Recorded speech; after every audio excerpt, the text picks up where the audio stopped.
Ladies and gentlemen, today what you're going to experience is just a brief tutorial on how to create reading questions for the reading process known as SQR2. First thing that I'd like you to do is open your binder to your pink SQR2 reference page. That should be in the first section of your binder. Looking at that reference page, you'll notice that the second step of SQR2 is the question step. You're responsible for creating a set of questions before you read so that you have a focus. You have a purpose for reading. You're actually looking to uncover very specific information. And the questions drive you forward. They give you that purpose for reading so that your brain knows to be hunting for something. If you look at that pink reference page, the description of the question step is to create reading or research questions based on the lesson objective and the text's titles and subtitles. Often, it appears that some of you are forgetting to make questions based on the titles and subtitles of a reading. You're making questions or attempting to make questions on the lesson objectives, but you're forgetting about those titles and subtitles. So, we're going to cover how to make questions today based on lesson objectives and titles and subtitles of a reading. Right after your pink reference page in your reference section of your binder, you should have the SQR2 checklist. Flip to that. The second table is the question table. These are the things that you need to do in order to be eligible for credit for the questioning requirement of SQR2.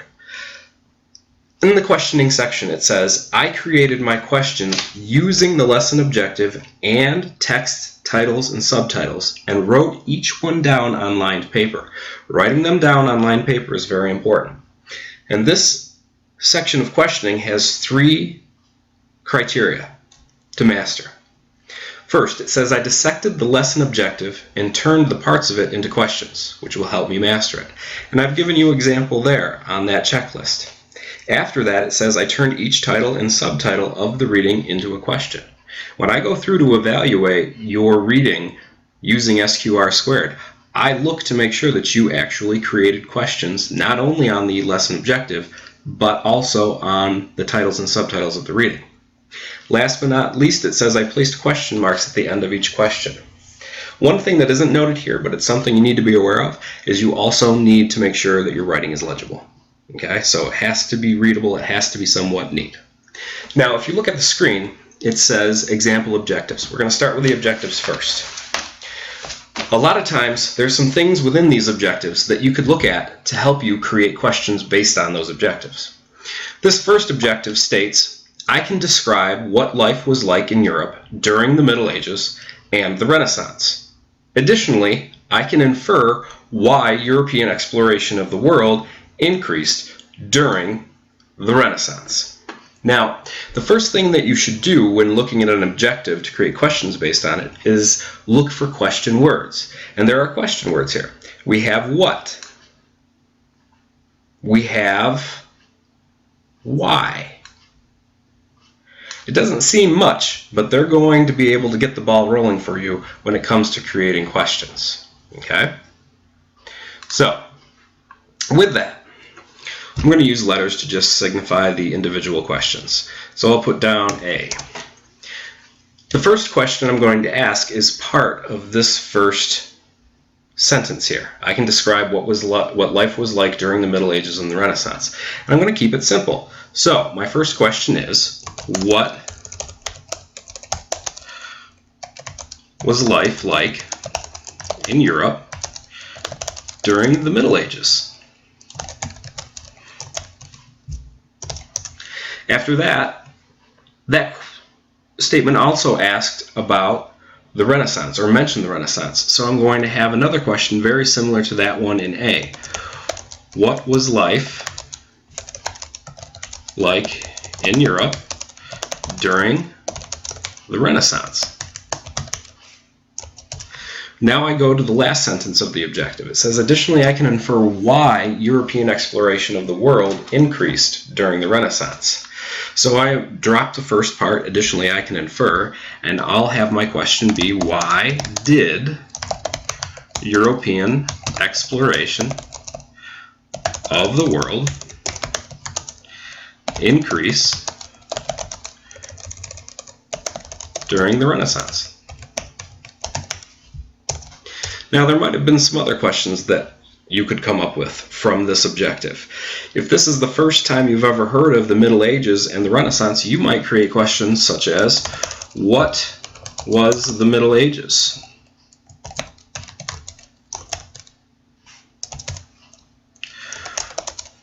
What is the Renaissance? You might even ask, where is Europe?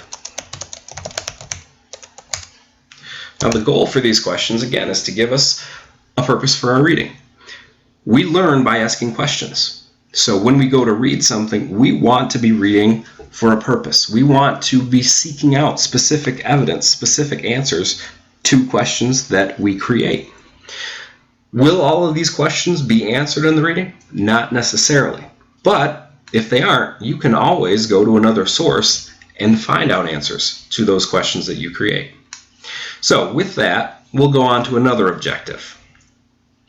This objective down here you might not be familiar with. It's going to be coming up in the oncoming lessons or weeks. It says, I can state what caused Christopher Columbus to explore westward routes to Asia in 1492 and 1493. Additionally, I can explain how his explorations affected life in the Americas and Europe. Now, immediately, as I said before, I'm going to look for question words. I see one right here, the word what. And I see one down here in the second line, the second part of the objective, as how. So again, those are going to help me get going with creating these questions. So, again, I'll start with the letter A for these examples. It says, I can state what caused Christopher Columbus to explore westward routes to Asia. So I'll just simply kind of take it word for word almost from the objective. What caused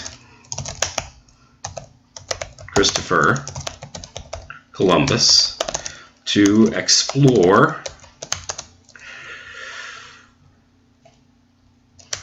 westward routes to Asia in 1492 and 1493? Now, in asking that question, you might also be thinking, well, who is Christopher Columbus?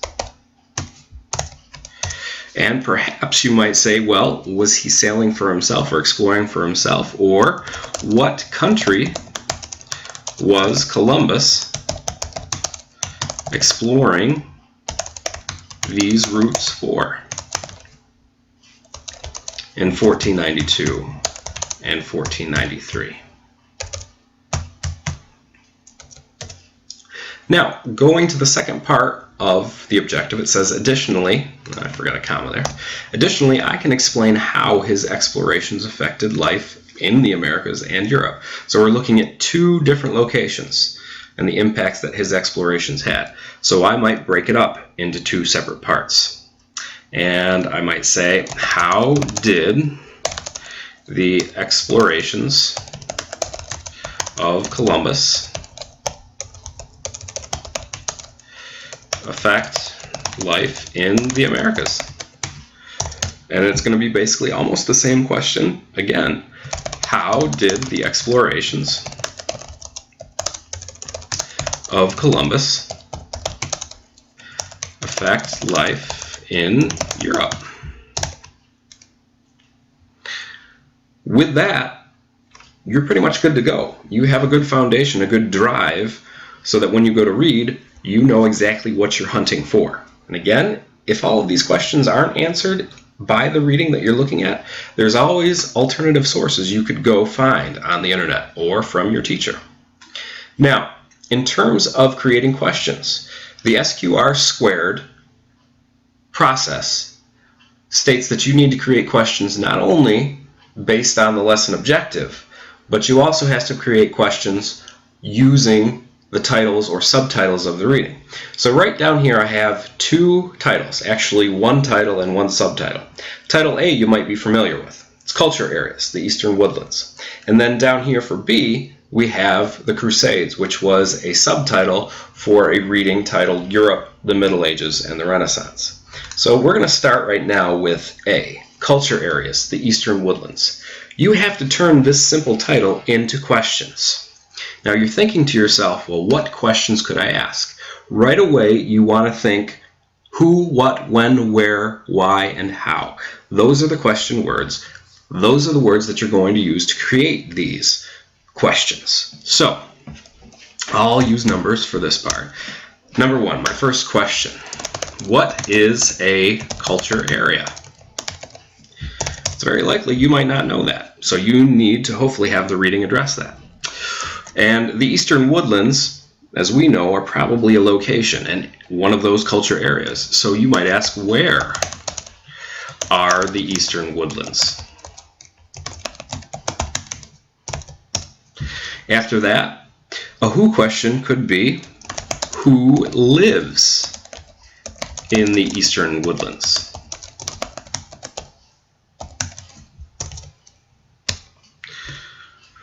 Now, we've got a what, we've got a where, we've got a who, we've got a when, we've got, what else is there? How and why. You might ask, perhaps, why are the Eastern Woodlands a good place to live? For each of the titles, you don't have to have a who, what, where, when, why, and how question. Okay? But you want to create enough questions that you're curious as to what you're going to read. Because it's that curiosity that's going to drive you forward. It's going to help you understand the reading. Now, going down here to the Crusades. Again, I think who, what, where, when, why, and how. So right away, I'm thinking to myself, what were the Crusades?